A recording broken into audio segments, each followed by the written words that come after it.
नमस्कार, स्वागत है सभी भाई बहनों का हमारी आज की सच्ची खबरों में। तो देखिए, मुख्य सेविका पद की पदोन्नति के मामले में सरकार ने जवाब तलब किया है। ये लखनऊ की खबर है।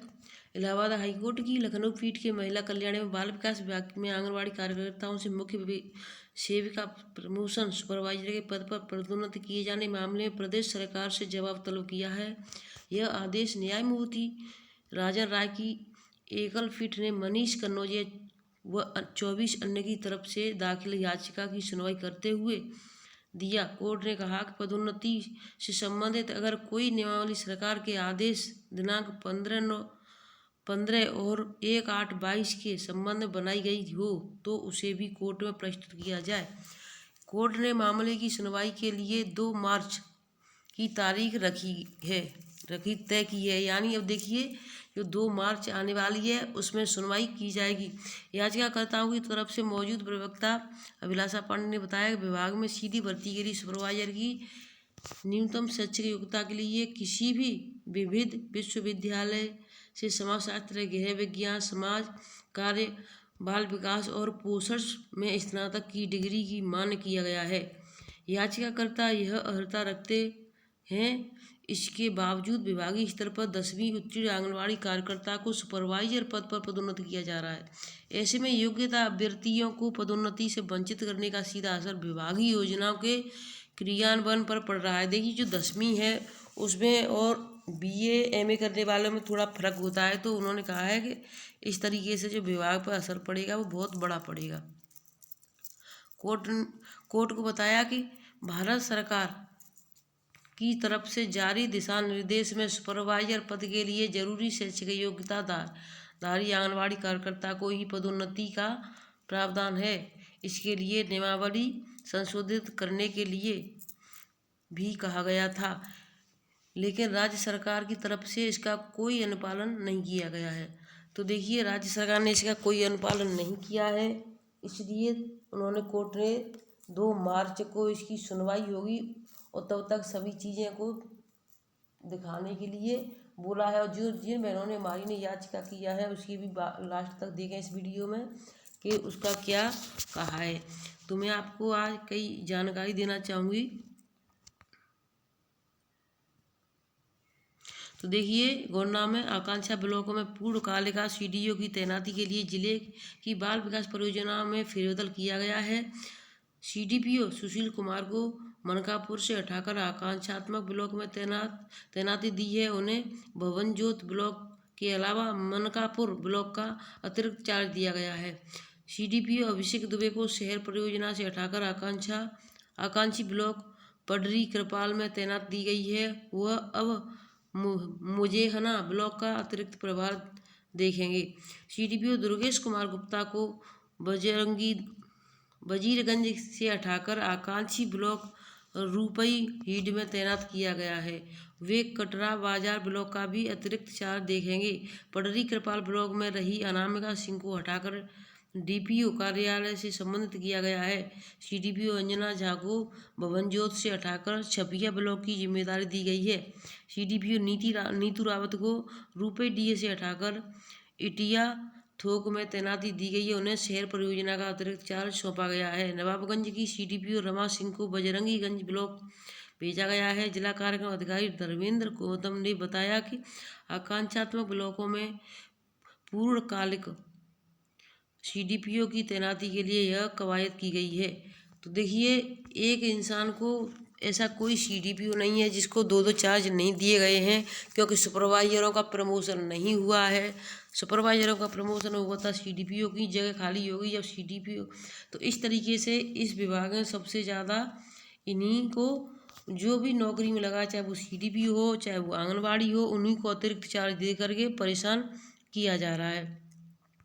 अब देखिए, एक और यानी कि 22 फरवरी का निकला हुआ आदेश है। इसमें निरीक्षण के बारे में लिखा है। समस्त उप जिलाधिकारी लखीमपुर खीरी समस्त खंड विकास विषय इसका क्या है, आंगनबाड़ी केंद्रों का निरीक्षण एवं पोषण सत्यापन के संबंध में दिनांक 17/1/23 को हस्ताक्षरी की अध्यक्षता मुख्यमंत्री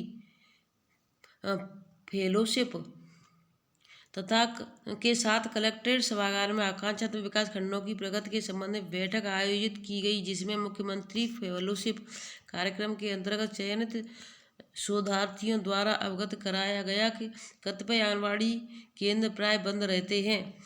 अतः आपको निर्देश किया जाता है कि संबंधित तहसील ब्लॉक में अधीनस्थ अधिकारी कर्मचारियां यथा नायक तहसील, भू राजस्व निरीक्षण, लेखपाल, एडीओ, पंचायत सचिव के माध्यम से प्रत्येक माह में आंगनबाड़ी केंद्रों का औचक निरीक्षण एवं पोषाहार का सत्यापन कराएं तथा निरीक्षण आख्या जिला कार्यक्रम अधिकारी लखीमपुर को उपलब्ध कराना सुनिश्चित करें। तो देखिए, अभी तक आपके पास सुपरवाइजर सीडीपीओ का यानी निरीक्षण करने का आदेश था।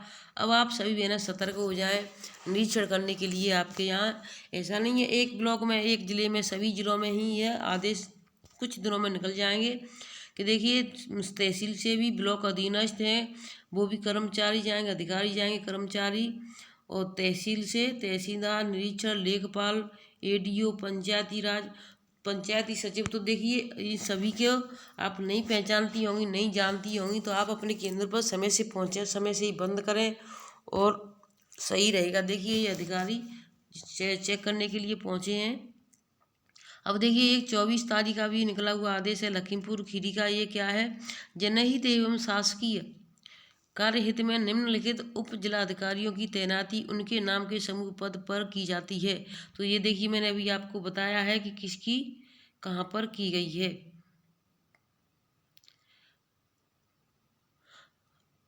तो देखिए यानी श्री धीरेन्द्र कुमार की नवनेतानी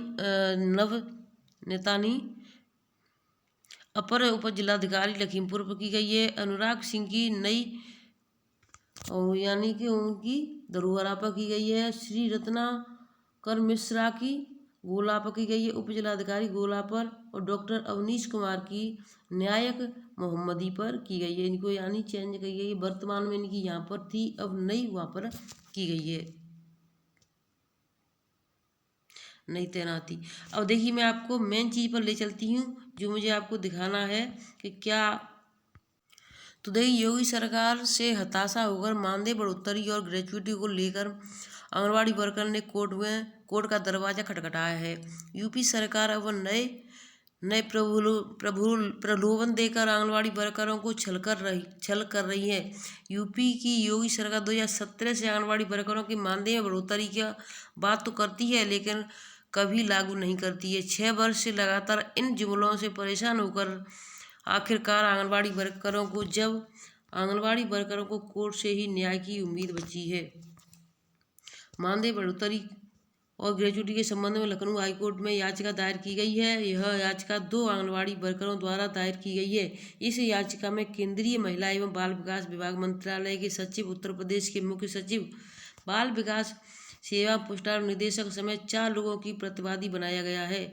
आंगनबाड़ी वर्करों की तरफ से इस केस की पैरवी का जिम्मा वकील ब्रजेश कुमार तिवारी और अभिलाषा पांडे संभाल रहे हैं।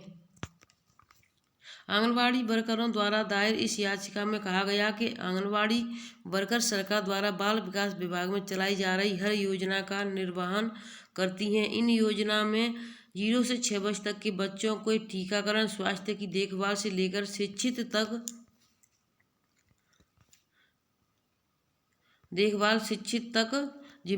देखभाल करना भी आंगनबाड़ी वर्करों की जिम्मेदारी है। डिलीवरी होने के बाद धात्री माताओं का भी ध्यान रखा जाता है। साथ ही किशोरी बालिकाओं की जिम्मेदारी भी आंगनबाड़ी वर्करों की होती है, लेकिन सरकार आंगनबाड़ी वर्करों को बहुत ही कम मानदेय देती है। आंगनबाड़ी वर्करों को भी अन्य कर्मियों की तरह समान काम का समान मानदेय मिलना चाहिए। साथ ही अन्य राज्यों की तरह उत्तर प्रदेश में भी आंगनबाड़ी वर्करों को ग्रेजुएटी का लाभ दिया जाना चाहिए। इस याचिका में सुनवाई करते हुए न्यायाधीश, तो देखिए ये याचिका की जो रेट है उसको दिया गया है।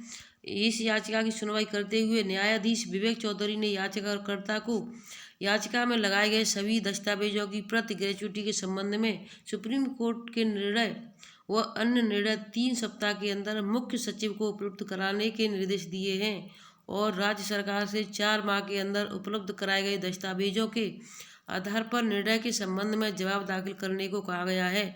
अगर सरकार कोई जवाब दाखिल नहीं करती है तो याचिकाकर्ता पुनः कोर्ट आने के लिए स्वतंत्र हैं।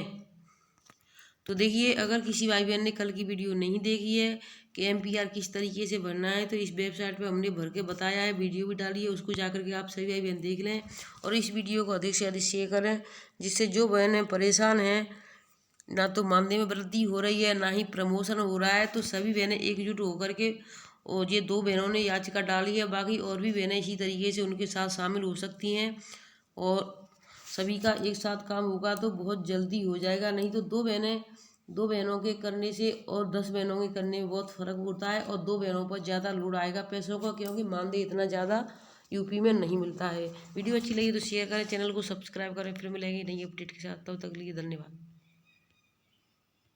और आप किस राज्य से देख रही हैं कमेंट बॉक्स में ज़रूर लिखें आपको वीडियो कैसी लगी।